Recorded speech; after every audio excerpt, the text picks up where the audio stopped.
Alright, I'm going to keep this short and sweet, just like our next speaker. Now,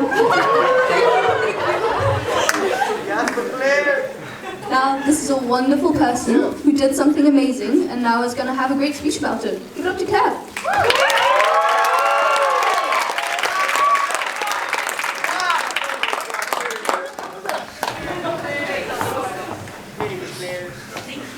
Hello, everybody. How's everybody feeling today? Alright, so I want to start my talk off today by asking you all a question. If you could have dinner with anybody in the world, who would it be with? I'll give you a few seconds to think about it. Your answers most likely vary from mine. It could be a deceased great-grandmother, a fictional character, or a famous historical leader. Now, I want to make you think about that question a little bit more. What if that person had to be still alive and unrelated to you? I'll give you a few more seconds. Now, your reasoning for that most likely is different from mine as well.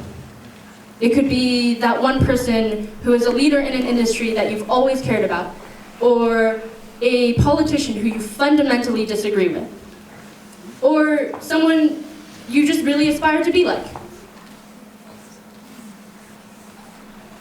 It could be a world-changing internet activist, or maybe a rocket scientist, or a leading advocate for gender equality.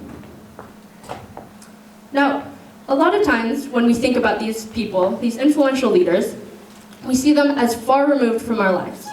We either place them on pedestals, or we imagine them as perfect human beings incapable of making any mistakes. Most times, those granted the opportunity to have this discussion with these leaders come from places like wealthier backgrounds or have connections and tremendous resources to be able to have these real connections with these leaders. Now, some of the people that you may have had in mind, you've dreamt about being able to see live. But a lot of those opportunities to see those people in person happen to look like this. You either have to pay thousands of dollars a plate for a dinner at an expensive gala or something like that, or you're in an auditorium shoved in with about 100 other people or more, and you're just craning your neck to get a glimpse of that person. And when we think about that, that can't possibly be any genuine connection coming out of that, right?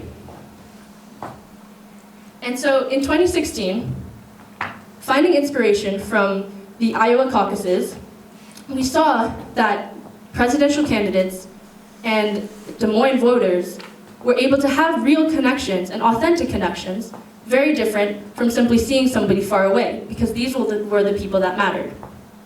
Now, inspired by that, my brother and I sought to find a way to tackle those issues discussed earlier, and we formed a way of being able to retain those intimate connections, a small group of people coming together, free of any monetary incentives, and having opportunities for those lacking the resources to pay thousands for a gala or being far removed from everything else. So, in the spring, we founded a nonprofit, and further, we were discussing a little bit more about who are the people who are missing from these conversations, specifically the global conversations or the positions of power. And those people, the answer to all of that is youth, particularly youth from under-resourced communities. And so the two of us, later that spring, we founded Mouthful.org, which brings together 6 high school students, 1 influential leader, and 1 Mouthful representative for dinner together at a restaurant. 8 people, that's it. So none of those huge gymnasiums where you have to go far away, you can barely see them in the corner. Instead, you're right across the table from them, sharing an appetizer, sharing a pizza.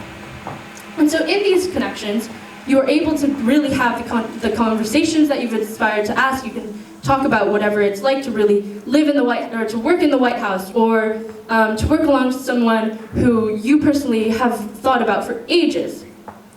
And so how it works for a nonprofit is that we begin with a prospective guest. We reach out to them and we think about, okay, who are some people who not only would be interested in hearing from other students, but students would also be interested in hearing about their backstory, about what they have really gone through in their life. Next, we work with our partner organizations, which are community-based organizations such as College Track, One Goal, A Better Chance, and KIP in the United States, as well as SEO London and Oxford Hub, to find promising students who are really interested in talking and having a dinner with a selected guest. Next, we fill in the students with the information about what they would like, just getting them thinking about what they would want to talk about. Afterwards, we find the right restaurants, we look for funding, all coming from grants, and then we just eat.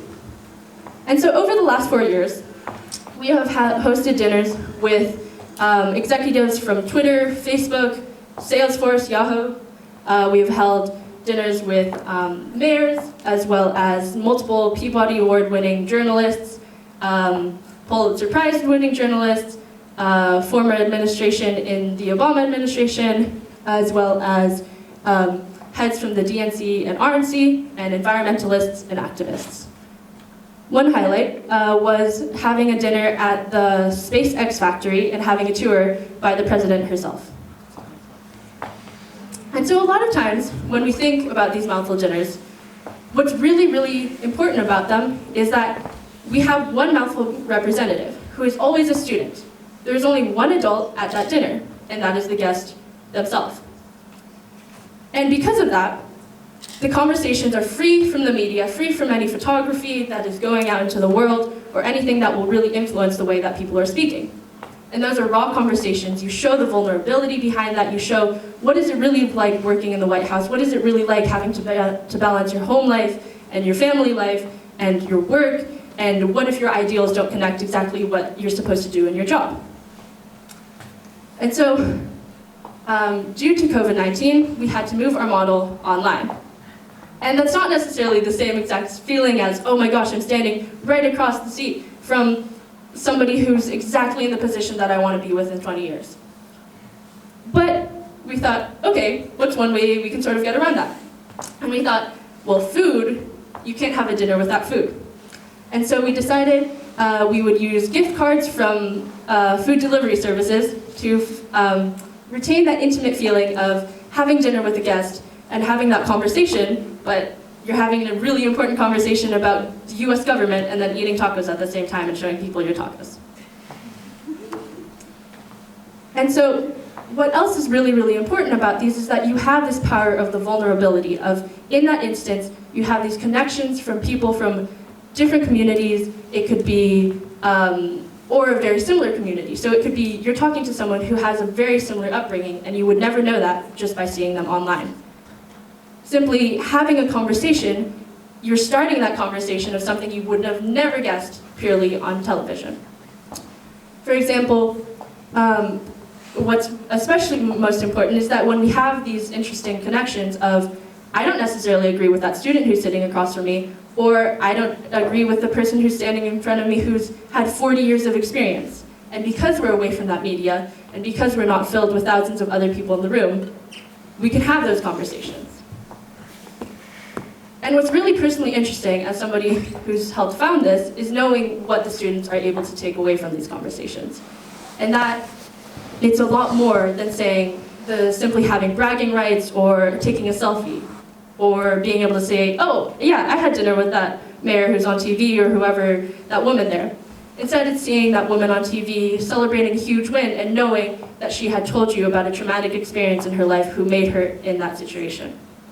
And it is that and knowing that you can possibly see yourself in that woman, or you are really able to have that connection and you know a little bit more about what you want to do with your life. And so reading things like this and knowing that it's a lot more than just simply sitting there, you leave the dinner, and then you can just click that off your checklist.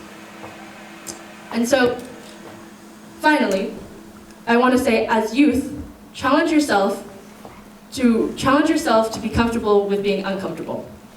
And you don't have to have dinner with a politician or whatever, but just find the people you wouldn't necessarily have a conversation with.